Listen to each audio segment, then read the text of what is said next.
The metropolitan Detroit area has been one of the most segregated regions in this country for many decades. It becomes more than clear as we go into different communities and different neighborhoods that we are not living with one another. Racial segregation in housing does impact all aspects of our lives. There's forces within society that are not comfortable with equality, despite the fact that the Declaration of Independence is the value that the world looks to America for. Theoretically, I think the American dream is there, but I think if we have the willingness to look behind it, we will see that we're making achieving the American dream predictably more difficult for some people than others. When you're starting out of the gate well after the race has started, then no matter how hard you try to catch up, you're at a deficit. City of Detroit is one of the poorest places in America. Half of the children in the city of Detroit live below the poverty line. Now that is a profound level of inequality. So when we talk about a segregated community, we're talking about a community that's segregated from opportunity. We live in a country where your zip code is an identifying factor for the potential that you have to achieve and succeed. The whole idea of saying that I can go after the American dream, that all you have to do is just give me the opportunity. Well, how do you get the opportunity?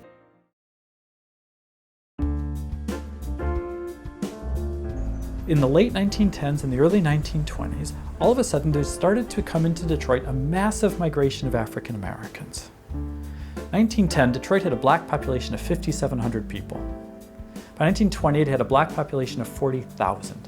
And as that population rose, all of a sudden, whites started to say, we don't want African Americans living next door to us. Now this is not a hard thing to explain. This is a rising tide of racism. So it wasn't controversial. In fact, it wasn't even considered, for the most part, racist. To believe that whites were better than blacks was just a fact. The Great Migration really helped grow this city when people came from the South to the North because of Ford's $5 a day wages, that everybody felt they could now be a part of that American dream. Because they heard that Detroit was the promised land. Housing then became a premium, and so people doubled up, people slept in cars. Up until that time, when you wanted to get a mortgage, the bank would give you a short-term balloon loan, which would have to be paid off in 5 years and would probably be for only 50%. So when the FHA comes along and says, we'll loan people 95% of the money, guarantee it to the bank, and give you 30 years to pay it back, that is a tremendous resource. That changes everything. Where it made home ownership available, but it was mainly for whites. And now that's sometimes shocking to Americans, like, no, that couldn't be the case. But remember, this is the 1930s and 40s. Jim Crow laws were rampant in America.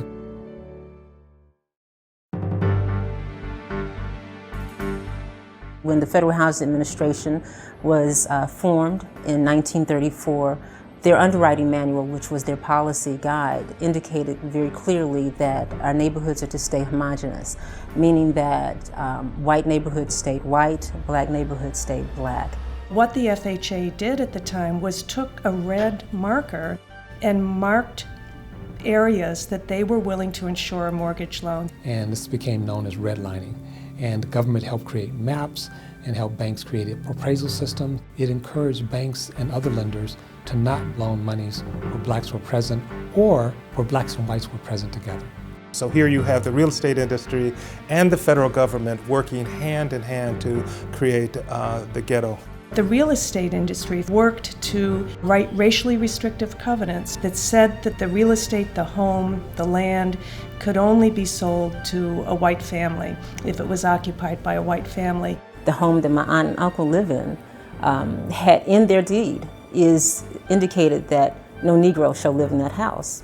So the key to the segregation of Detroit, in the same way, is the key to the segregation of Chicago and New York and Philadelphia and Cleveland and Boston, is that the forces of the real estate marketplace took that rising tide of racism and they institutionalized it. My brother and I, he's younger than me, Billy, and some of our friends, we looked for places to play. and I was 10 years old, he'd been 8. And then one day we said, let's go over here 8 Mile Road, west of Wyoming, in this wooded area, and we come to this wall. We thought, man, what in the world is this? It had a very ominous, eerie feeling to it.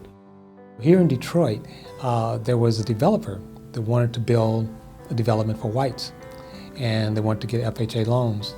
And the federal government said, you know what, there's a black community kind of close by. You don't get the good loans. And so the developer, in an effort to try to fix that, built a 6-foot tall wall, a foot deep, to separate the black community from the emerging white community. And then the federal government gave the loan. So on one side of the wall, you continue to have these rural, underfunded, poorly maintained homes with people who didn't have much resources, while on the other side of the wall, you have people who are moving into freshly painted homes with driveways and streets and new sewers. Folks who went in and signed on the dotted line and got those 30-year mortgages and looked at themselves with self-satisfaction and said, we just pulled ourselves up by the bootstraps, were in fact taking advantage of the FHA, providing them with resources and guaranteeing those funds. The whole faith and credit of the US government was behind that.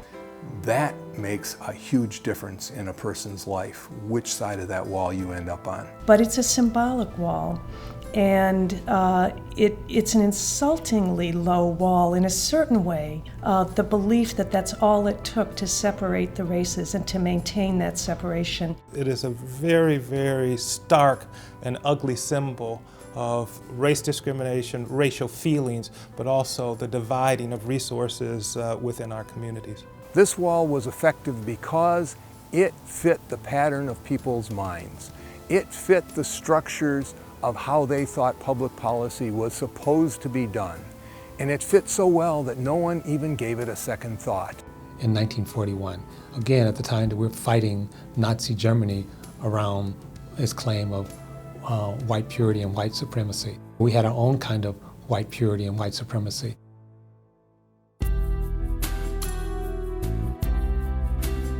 That wall still exists today. Eventually blacks were able to move on both sides of the wall, but the whites are not there. The whites were given another exit.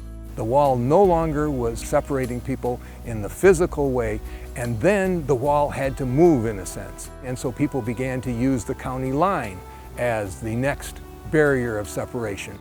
When I think about 8 Mile, and while there's no wall per se, what that has meant for this region for decades around the divide between the city and the suburbs, and how that invisible wall feels so visible. The wall exists in many other communities, and it exists not necessarily the way the Burwood Wall does, but in other communities the wall is a set of berms. There have been fences.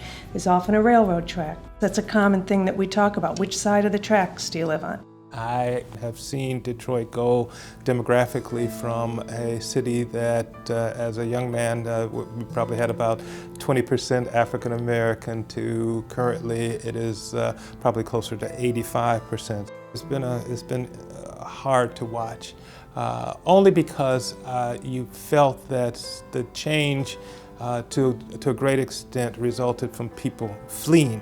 As more African Americans moved in, the rate at which whites moved out was just very, very stark. And for the businesses to have followed the residents means that opportunities that were there in the 1950s, 60s, maybe even 70s, they don't exist anymore. And what has been left behind is a population that isn't just overwhelmingly black, but it's also overwhelmingly poor.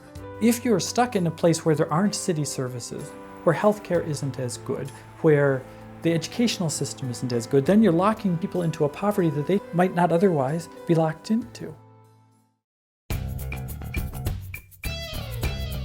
Space and race are just as significant today as they were prior to the implementation of that physical wall. Why is there a different set of rules in different places? We don't have a transportation system, for example, here in Southeast Michigan that connects you to anything.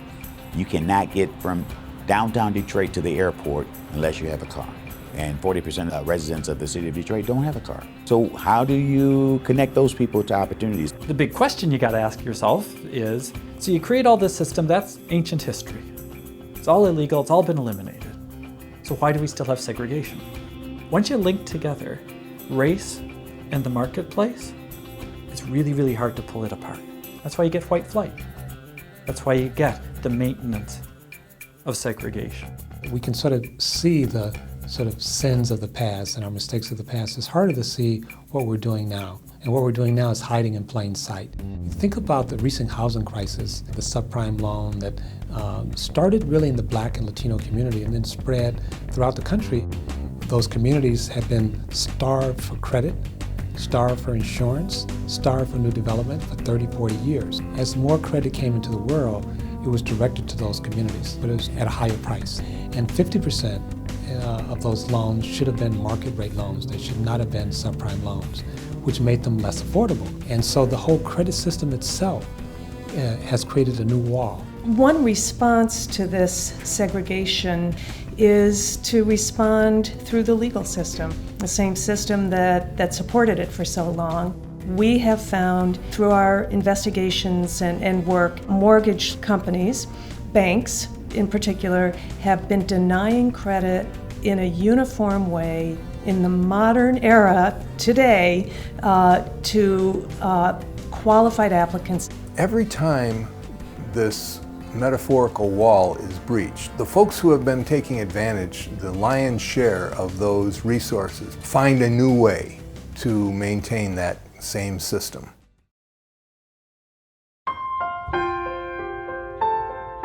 Detroit is really emptying out.